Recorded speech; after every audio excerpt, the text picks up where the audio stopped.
नमस्कार, स्वागत आप सभी का संसद टीवी में। मैं हूं अनुराग पुनेठा आपके साथ। हाजिर हैं हम दिन भर की बड़ी और अहम खबरों के साथ, लेकिन बुलेटिन की शुरुआत सबसे पहले हेडलाइंस के साथ। मेगा टेक्सटाइल पार्क स्थापित करने के लिए 4,445 करोड़ रुपए की पीएम मित्र योजना को मंजूरी। प्रधानमंत्री नरेंद्र मोदी की अध्यक्षता में हुई कैबिनेट बैठक में लिए गए कई अहम फैसले। त्योहार के मौसम से पहले रेलवे कर्मचारियों के लिए 78 दिनों के बोनस का ऐलान।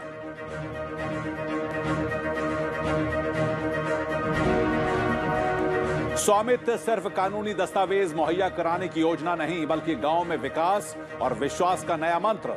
मध्य प्रदेश में योजना के लाभार्थियों से वर्चुअल माध्यम से प्रधानमंत्री नरेंद्र मोदी का संवाद। 1,71,000 लाभार्थियों को सौंपे गए ई संपत्ति कार्ड।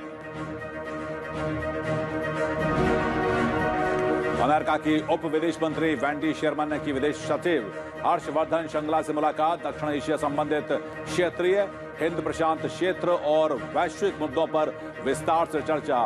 व्यापक वैश्विक रणनीतिक साझेदारी और मजबूत करने पर जोर। विदेश मंत्री जयशंकर और राष्ट्रीय सुरक्षा सलाहकार अजीत डोभाल से भी मुलाकात। G20 संसदीय अध्यक्षों के शिखर सम्मेलन में शामिल होने रोम पहुंचे लोकसभा अध्यक्ष ओम बिरला। 7 से 9 अक्टूबर तक सम्मेलन। महामारी के कारण समाज पर पड़ने वाले प्रभाव और रोजगार पर संकट विषय पर साझा करेंगे विचार। कई देशों के अपने समकक्षों से भी मुलाकात का कार्यक्रम।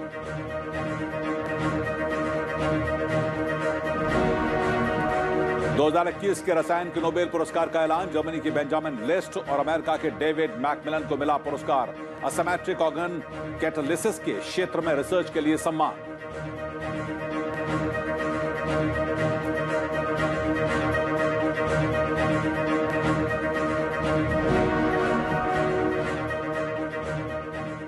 और अब खबरें विस्तार से। आत्मनिर्भर भारत के निर्माण और टेक्सटाइल के वैश्विक बाजार में जगह बनाने के लिए सरकार ने आज अहम फैसला लिया है। कैबिनेट ने देश में 7 मेगा टेक्सटाइल पार्क स्थापित करने के लिए 4,000 करोड़ रुपए से अधिक के पीएम मित्र पार्क योजना को मंजूरी दी है। इस योजना से देश में विश्व स्तरीय औद्योगिक बुनियादी ढांचे को मजबूत करने में मदद मिलेगी और निवेश को भी बढ़ावा मिलेगा। इस साल के केंद्रीय बजट में इस योजना की घोषणा की गई थी। सरकार ने टेक्सटाइल और गारमेंट सेक्टर को बढ़ावा देने के लिए पीएम मित्र योजना का ऐलान किया है। पीएम मित्र यानी प्रधानमंत्री mega textile integrated textile and apparel योजना में 7 नए टेक्सटाइल पार्क बनाए जाएंगे। इस पर 5 वर्षों में 4,445 करोड़ रुपए खर्च किए जाएंगे। इससे रोजगार के अवसर और निवेश जुटाने में मदद मिलेगी। प्रधानमंत्री mega integrated textile region and apparel parks PM Mitra योजना आज उनके नेतृत्व में कैबिनेट ने अप्रूव किए। 4,445 करोड़ रुपए अनुमानित व्यय है इसमें अगले 5 वर्षों में, और 7 नए टेक्सटाइल पार्क्स पीएम मित्र के तहत देश में अलग अलग इलाकों पे प्रमोट किए जाएंगे, जिससे लगभग 7 लाख लोगों को तो डायरेक्ट और 14 लाख लोगों को इनडायरेक्ट एम्प्लॉयमेंट का साधन बने, ये हमारी कल्पना है। पीएम मित्र योजना में एक ही जगह पर स्पिनिंग, बुनाई, प्रोसेसिंग, डाइंग और प्रिंटिंग से लेकर कपड़ों की मैन्युफैक्चरिंग तक का काम किया जाएगा। एक ही जगह पर पूरी वैल्यू चेन मौजूद होने से लॉजिस्टिक्स की कीमत भी घटेगी। पूरी जो टेक्सटाइल वैल्यू चेन है, चाहे वो कापूस बनाना, spinning, weaving, processing, dyeing, printing, designing, garment manufacturing और भारत के बाजार या अंतर्राष्ट्रीय बाजार जहां भी उनकी डिमांड है उसको भेजना, इन सबको मद्देनजर रखते हुए ये एक इंटीग्रेटेड पार्क का कॉन्सेप्ट, इसके 2 अंश होंगे। एक है डेवलपमेंट कैपिटल सपोर्ट, जो प्रोजेक्ट कॉस्ट का 30%, अनुमानित प्रोजेक्ट कॉस्ट 1,700 करोड़ रुपए है एक पार्क का। 30% यानी 500 करोड़ रुपए नए पार्क में, और जो ब्राउनफील्ड पार्क है जिसमें कुछ मात्रा में काम हो चुका है उसमें 200 करोड़ रुपए तक एक पार्क में एज डेवलपमेंट कैपिटल सपोर्ट दिया जाएगा। पीएम मित्र के लिए जगहों का चयन तय मानदंड के आधार पर एक चैलेंज मेथड से किया जाएगा।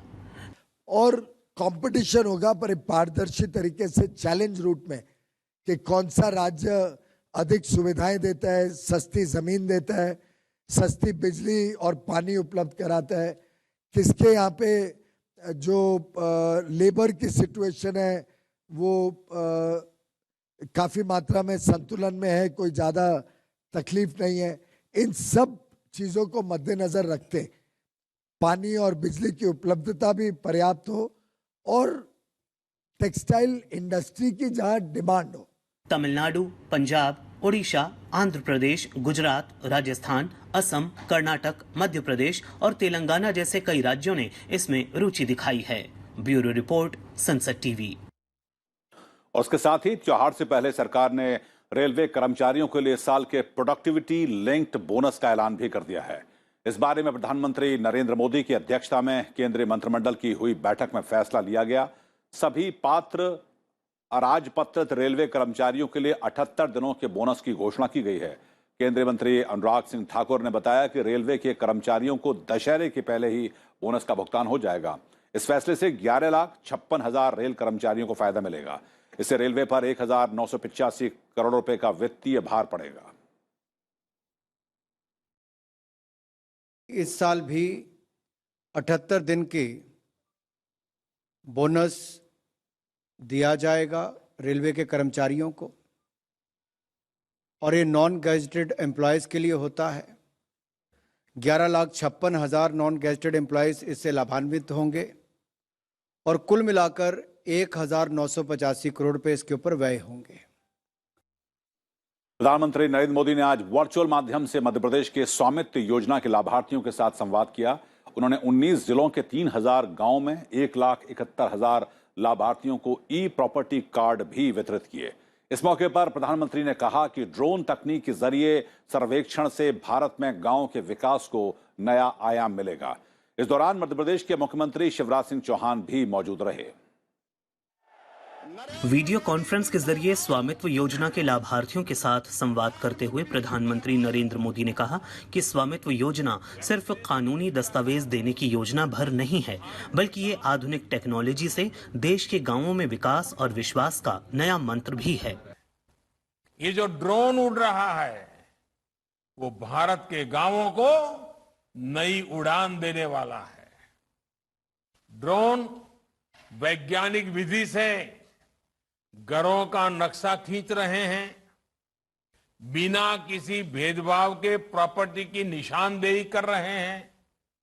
अभी तक देश के करीब 60 जिलों में ड्रोन ने ये काम पूरा कर लिया है। प्रधानमंत्री ने कहा कि देश के गांवों की संपत्ति और रिकॉर्ड्स को अनिश्चितता और अविश्वास से निकालना बेहद जरूरी है। जब रिकॉर्ड ही स्पष्ट नहीं होता तो ऐसे विकास कार्यों में सालों साल लग जाते हैं। इस अव्यवस्था से भारत के गांवों के विकास पर बहुत बुरा असर पड़ा है। देश के गांवों को, गांव की प्रॉपर्टी को, जमीन और घर से जुड़े रिकॉर्ड्स को अनिश्चितता और अविश्वास से निकालना बहुत जरूरी है। इसलिए पीएम स्वामित्व योजना गांव के हमारे भाइयों और बहनों की बहुत बड़ी ताकत बनने जा रही है। प्रधानमंत्री ने कहा कि कोरोना काल में भारत के गांवों ने मिलकर एक लक्ष्य पर काम किया। उन्होंने कहा कि गरीब को किसी के सामने हाथ नहीं फैलाना पड़े, इसके लिए सरकार प्रयास कर रही है। प्रॉपर्टी कार्ड बनने के बाद अब गांव के लोगों को बैंकों से आसानी कर्ज मिलने वाला है। तो हमने प्रयास किया है कि गरीब को किसी तीसरे व्यक्ति के सामने हाथ नहीं फैलाना पड़े, उसको सर झुकाना ना पड़े। शुरुआती चरणों में स्वामित्व योजना को मध्य प्रदेश, उत्तर प्रदेश, महाराष्ट्र, उत्तराखंड, हरियाणा, पंजाब, कर्नाटक और राजस्थान के कुछ गांवों में लागू किया गया था। इन राज्यों में गांव में रहने वाले करीब 22 लाख परिवारों के लिए प्रॉपर्टी कार्ड तैयार हो चुके हैं। योजना में नवीनतम सर्वेक्षण ड्रोन प्रौद्योगिकी के माध्यम से ग्रामीण क्षेत्रों में आवासीय क्षेत्रों का सीमांकन भी किया जाता है। ब्यूरो रिपोर्ट, संसद टीवी। प्रधानमंत्री नरेंद्र मोदी कल ऋषिकेश के अखिल भारतीय आयुर्विज्ञान संस्थान में पीएम केयर्स फंड की सहायता से निर्मित किए गए ऑक्सीजन संयंत्र का उद्घाटन करेंगे। देश के 35 राज्यों और केंद्र शासित प्रदेशों के लिए भी पीएम केयर्स फंड की मदद से बने ऑक्सीजन संयंत्रों का प्रधानमंत्री डिजिटल माध्यम से उद्घाटन करेंगे। साथ ही देश के सभी जिलों में इन संयंत्रों की सुविधा उपलब्ध हो जाएगी। अभी तक पीएम केयर्स फंड के तहत देश भर में कुल 1224 ऑक्सीजन संयंत्रों के लिए धनराशि मुहैया कराई जा चुकी है। इनमें से 1100 से अधिक संयंत्रों की ऑक्सीजन उत्पादन क्षमता 1750 मीट्रिक टन प्रतिदिन है। देश के प्रत्येक जिले में एक पीएसए ऑक्सीजन संयंत्र शुरू करने की योजना में पर्वतीय इलाकों, द्वीपों, दूर दराज के क्षेत्रों की चुनौतियों का भी सामना करना पड़ा है।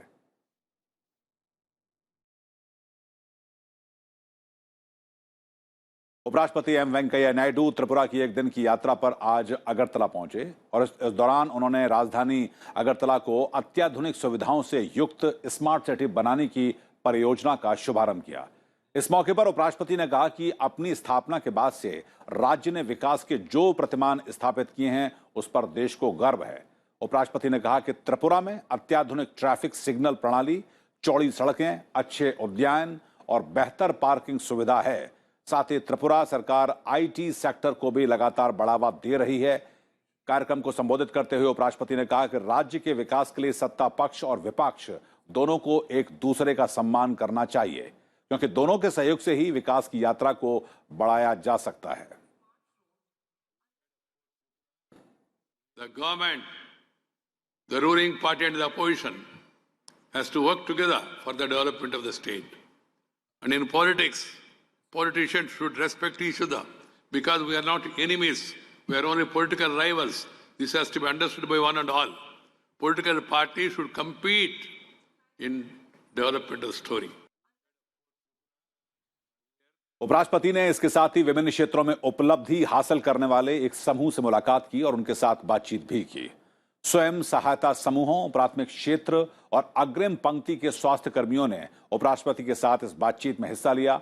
उपराष्ट्रपति ने कोरोना महामारी के दौरान डॉक्टरों, स्वास्थ्य कर्मियों और अग्रिम पंक्ति के अन्य कार्यकर्ताओं द्वारा दी गई निस्वार्थ सेवा की सराहना की।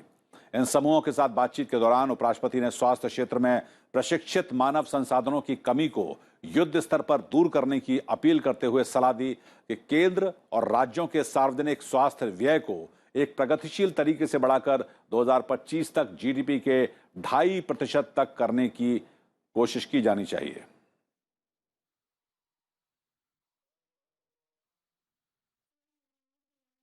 लोकसभा अध्यक्ष ओम बिरला की अध्यक्षता में संसदीय प्रतिनिधिमंडल G20 देशों के संसद अध्यक्षों के सम्मेलन में शामिल होने के लिए इटली पहुंच चुका है। 3 दिवसीय सम्मेलन 7 से 9 अक्टूबर तक आयोजित किया जाएगा। लोकसभा अध्यक्ष के सम्मेलन के पहले सत्र के दौरान महामारी के कारण सार्वजनिक, सामाजिक और रोजगार संकट से जुड़ी चर्चा में शामिल होंगे। महामारी के कारण समाज पर पड़ने वाले प्रभाव और रोजगार पर संकट विषय पर लोकसभा अध्यक्ष अपने विचार भी साझा करेंगे। सम्मेलन से इतर लोकसभा अध्यक्ष दूसरे देशों के संसदीय अध्यक्षों के साथ द्विपक्षीय बातचीत भी करेंगे।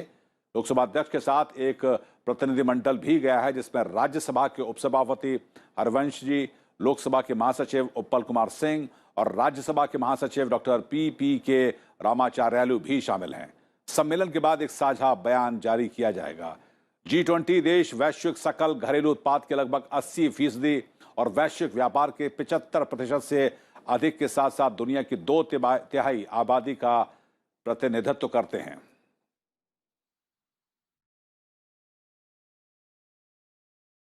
प्रधानमंत्री नरेंद्र मोदी और अमेरिकी राष्ट्रपति जो बाइडेन के बीच में हुई शिखर वार्ता के नतीजों को अमली जामा पहनाने के लिए अमेरिकी उप विदेश मंत्री वेंडी शर्मन भारत दौरे पर हैं। आज दिल्ली में अमेरिकी उप विदेश मंत्री ने विदेश सचिव हर्षवर्धन श्रृंगला से मुलाकात की। बातचीत में रक्षा, सुरक्षा, 2+2 के अलावा एशिया प्रशांत की स्थिति, क्वाड के माध्यम से सहयोग में विस्तार, अफगानिस्तान, कोविड वैक्सीन में सहयोग और आर्थिक सहयोग के मुद्दे शामिल रहे। चर्चा के दौरान दोनों अधिकारियों ने आतंकवाद के खिलाफ सहयोग के अलावा चीन और पाकिस्तान की स्थिति पर भी चर्चा की। अमेरिकी उप विदेश मंत्री ने बाद में विदेश मंत्री एस जयशंकर और राष्ट्रीय सुरक्षा सलाहकार अजीत डोभाल से भी मुलाकात की। विदेश मंत्रालय के प्रवक्ता अरिंदम बागची ने बताया कि बातचीत में दोनों देशों के बीच में सहयोग के रोड मैप पर चर्चा की गई। आर्थिक मुद्दों पर आगे की बातचीत के लिए केंद्रीय वित्त मंत्री निर्मला सीतारमण और रक्षा सचिव अजय कुमार जल्द ही अमेरिका की यात्रा पर जाएंगे। अमेरिकी उप विदेश मंत्री गुरुवार को मुंबई में व्यापार जगत के लोगों से मुलाकात करेंगे और शुक्रवार को वो पाकिस्तान की यात्रा पर रवाना हो जाएंगे।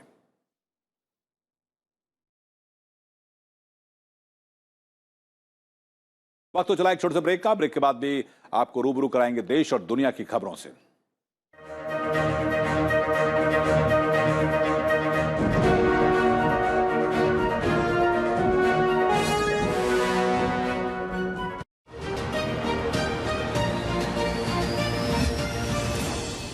Acts that highlight the constitutional obligation of the citizens towards ensuring animal well-being.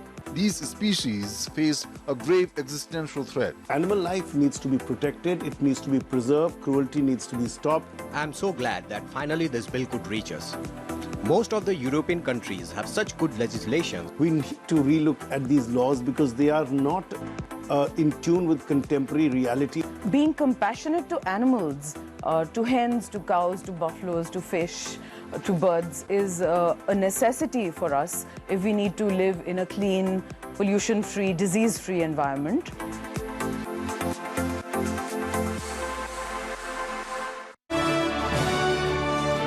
अहम रामचरण बोहरा जयपुर शहर से लोकसभा सदस्य के रूप में अपनी जिम्मेदारी बखूबी निभा रहे हैं। बोहरा जी ने शुरुआत से ही अपने जीवन को आम लोगों के उत्थान और राष्ट्र निर्माण के लिए समर्पित कर दिया था। जैसा प्रधानमंत्री जी का कहना है कि हर घर में शुद्ध पानी का नल लगे, उस आधार पर हमने गांव में हर घर में नल द्वारा पानी पिलाने का काम किया।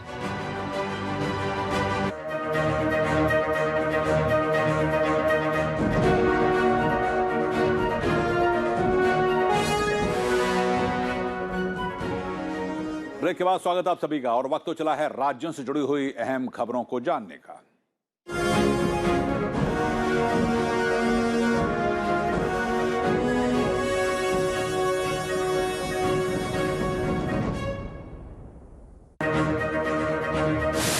राष्ट्रपति रामनाथ कोविंद कर्नाटक दौरे पर हैं। वो कल चामराजनगर के आयुर्विज्ञान संस्थान के नवनिर्मित शिक्षण अस्पताल का उद्घाटन करेंगे। वहीं 8 अक्टूबर को श्रृंगेरी में श्री शारदा पीठम और शंकर अद्वैत अनुसंधान केंद्र का भी दौरा करेंगे। केंद्रीय मंत्री पुरुषोत्तम रूपाला ने लेह में 2 दिवसीय एमएसएमई व्यवसाय निवेश और रोजगार सृजन एक्सपो 2021 का उद्घाटन किया। उन्होंने लद्दाख के सभी उद्यमियों को केंद्र से हर संभव मदद देने का आश्वासन भी दिया। केंद्रीय कृषि मंत्री नरेंद्र सिंह तोमर गुवाहाटी में पूर्वोत्तर राज्यों के लिए आयोजित किए गए राष्ट्रीय खाद्य तेल मिशन पाम ऑयल पर व्यापार शिखर सम्मेलन में शामिल हुए। उन्होंने कहा कि सरकार ने खाद्य तेल में आत्मनिर्भरता के लिए खाद्य तेल मिशन की शुरुआत की है। इस पर 11,000 करोड़ से ज्यादा का खर्च आएगा। भवानीपुर विधानसभा उपचुनाव में जीत के बाद पश्चिम बंगाल की मुख्यमंत्री ममता बनर्जी कल विधानसभा सदस्य के तौर पर शपथ लेंगी। संसदीय मंत्री पार्थ चटर्जी ने राज्यपाल जगदीप धनखड़ को ममता बनर्जी समेत 3 नवनिर्वाचित विधायकों को शपथ दिलाने का आग्रह किया है।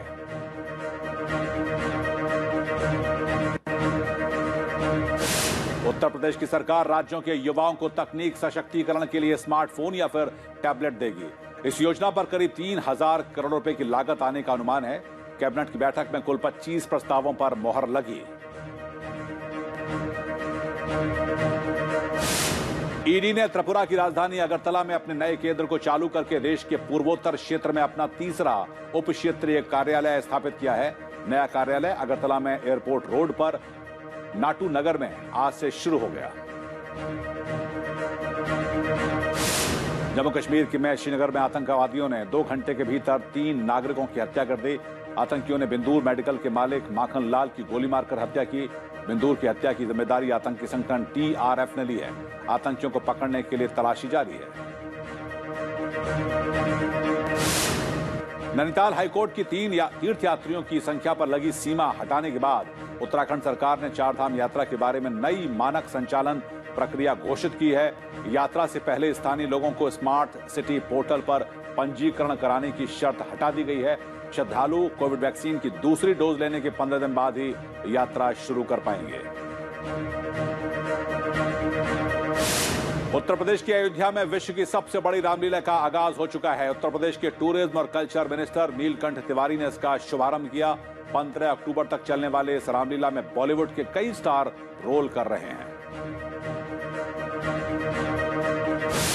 पश्चिम बंगाल सरकार ने कोविड के कारण सुरक्षा उपायों के मद्देनजर दुर्गा पूजा के लिए दिशा निर्देश जारी कर दिए हैं। कलकत्ता हाईकोर्ट ने पूजा समितियों से पंडालों में खुली जगह रखने और उसको चारों ओर से खुला रखने का निर्देश दिया है। पूजा पंडालों और आसपास के सांस्कृतिक कार्यक्रमों की अनुमति नहीं होगी।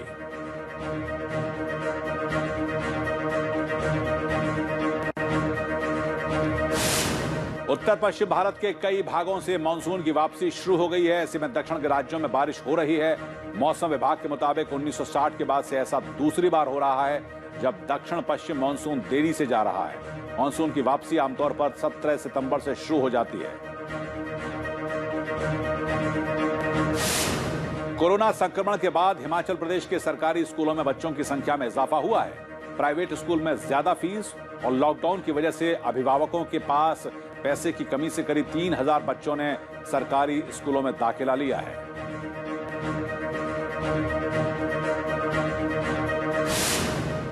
अलीगढ़ में लॉकडाउन के झटके से उबरने के बाद पीतल कारोबार ने एक बार फिर रफ्तार पकड़ी है। यहां हिंदू और मुस्लिम मिलकर पीतल की मूर्तियां बनाने और बेचने का कारोबार करते हैं।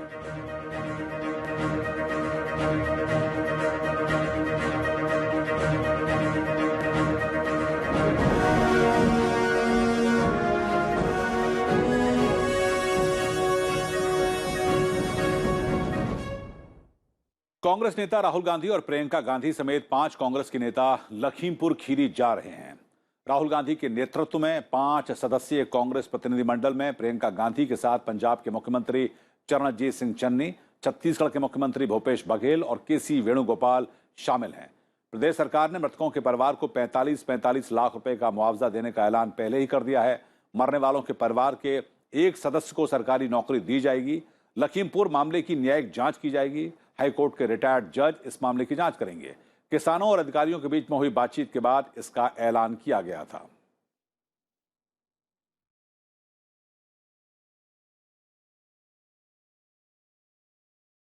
2021 के रसायन के नोबेल पुरस्कार का ऐलान कर दिया गया है। इस साल ये सम्मान जर्मनी के बेंजामिन लिस्ट और अमेरिका के डेविड मैकमिलन को दिया गया है। दोनों को यह पुरस्कार असिमेट्रिक ऑर्गन कैटालिसिस के क्षेत्र में रिसर्च के लिए दिया गया है।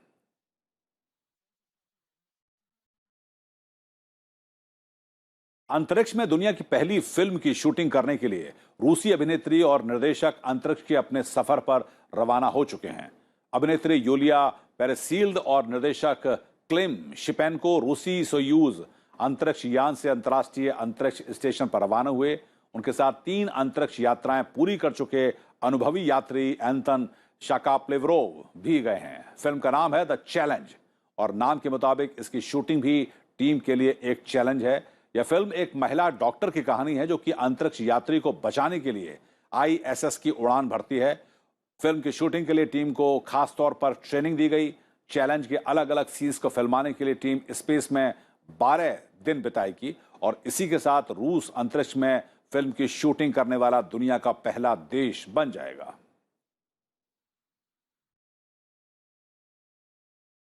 टीवी जगत के लोकप्रिय धारावाहिक रामायण में रावण का किरदार निभा चुके एक्टर अरविंद त्रिवेदी का आज निधन हो गया। उन्होंने 82 साल की उम्र में अंतिम सांस ली। अरविंद त्रिवेदी ने रामानंद सागर की रामायण में रावण का किरदार निभाया था जिसको काफी पसंद किया गया। अरविंद त्रिवेदी का जन्म मध्य प्रदेश के उज्जैन शहर में हुआ था और अपने करियर की शुरुआत उन्होंने गुजराती रंगमंच से की थी। अरविंद त्रिवेदी ने 300 हिंदी और गुजराती फिल्मों में भी काम किया। साल 2002 में उन्हें central board for film certification यानी कि CBFC का एक्टिंग चेयरमैन भी बनाया गया था। अरविंद त्रिवेदी ने राजनीति में भी अपना परचम लहराया। उन्हें बीजेपी ने लोकसभा चुनाव का टिकट दिया था। अरविंद ने न सिर्फ गुजरात के साबरकांठा से बीजेपी के टिकट पर चुनाव लड़ा, बल्कि रावण के पौराणिक किरदार की सफलता के बूते चुनाव भी जीता और साल 91 से 1996 तक वो भारतीय जनता पार्टी के टिकट पर सांसद भी रहे। प्रधानमंत्री नरेंद्र मोदी ने अरविंद त्रिवेदी के निधन पर शोक व्यक्त करते हुए ट्वीट कर एक संदेश भी दिया और कहा कि हमने अरविंद त्रिवेदी को खो दिया है, जो न केवल एक असाधारण अभिनेता थे बल्कि जनसेवा के प्रति भी जुनूनी थे। भारतीयों की आने वाली पीढ़ियां उन्हें टीवी सीरियल रामायण में उनके काम के लिए याद करेंगी।